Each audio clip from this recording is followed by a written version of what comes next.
They have got no body consciousness, but they have reached such a high level of dispassion and intoxication of seeing the divine expressed through the whole creation.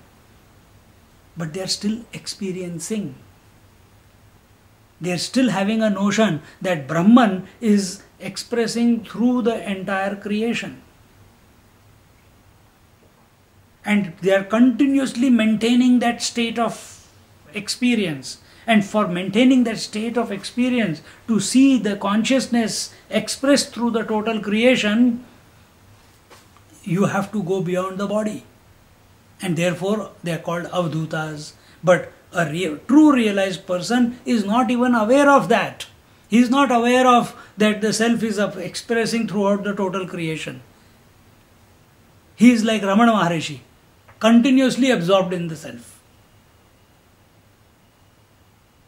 No funny acting, no funny behavior. So that was something different that I read there. I never read that before. मैं नरसिंह सरस्वती का पढ़ रही। Okay.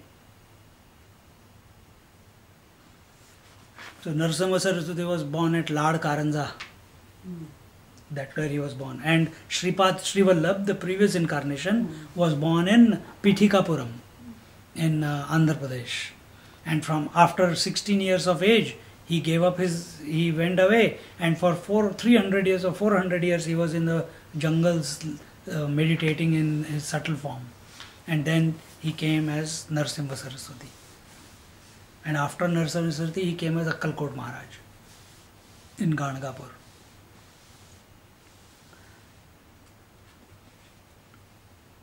And in this manner,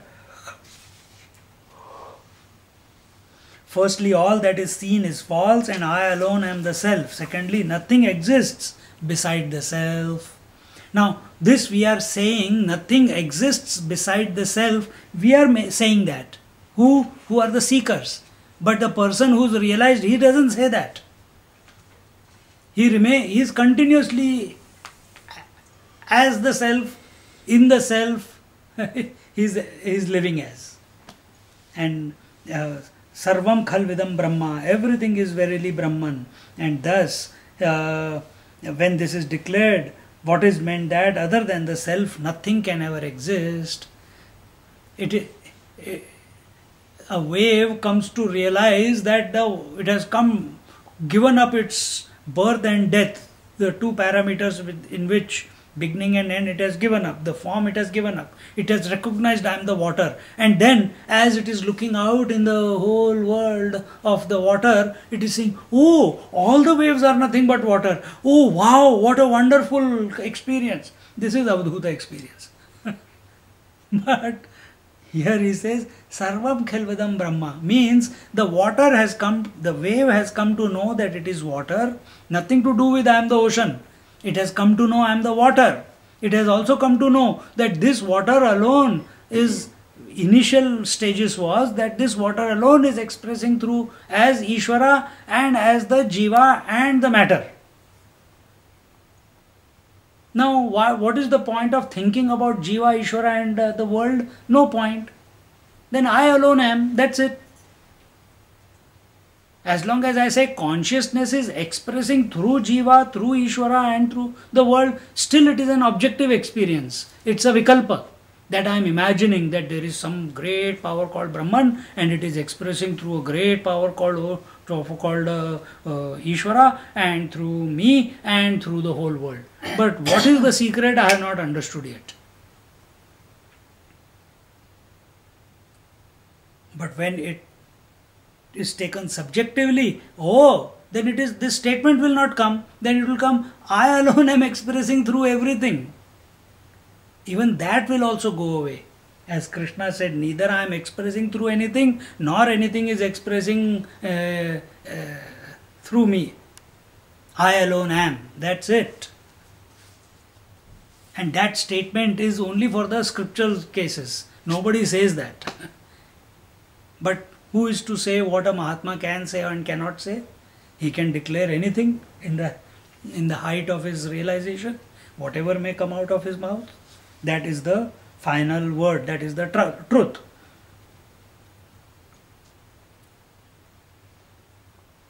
And in this way, thus we have aham mametyayam bandho, aham mametyayam bandho, naham mameti muktata, naham mameti muktata, bandho moksho gunair bhati, bandho moksho gunair bhati, guna prakriti sambhavaha, guna prakriti sambhavaha.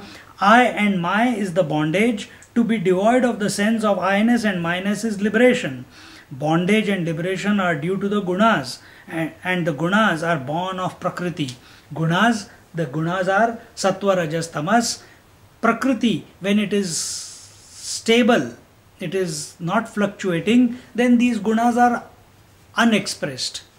They are unmanifest. When the prakriti or the maya is disturbed, then these gunas start expressing and the ripple on that maya or that prakriti is this purity, dynamism and inertia. And this purity, dynamism and inertia express as the waking dream and deep sleep in us. We go through that experience. But here when it says and this, the waking dream and deep sleep are for the jiva, not for anyone else.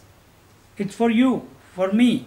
And as long as I am experiencing these, as long as I say I am a body, I am pure, I am a devotee, I am a seeker, I am doing this, I am doing the sadhana, I am going to satsang.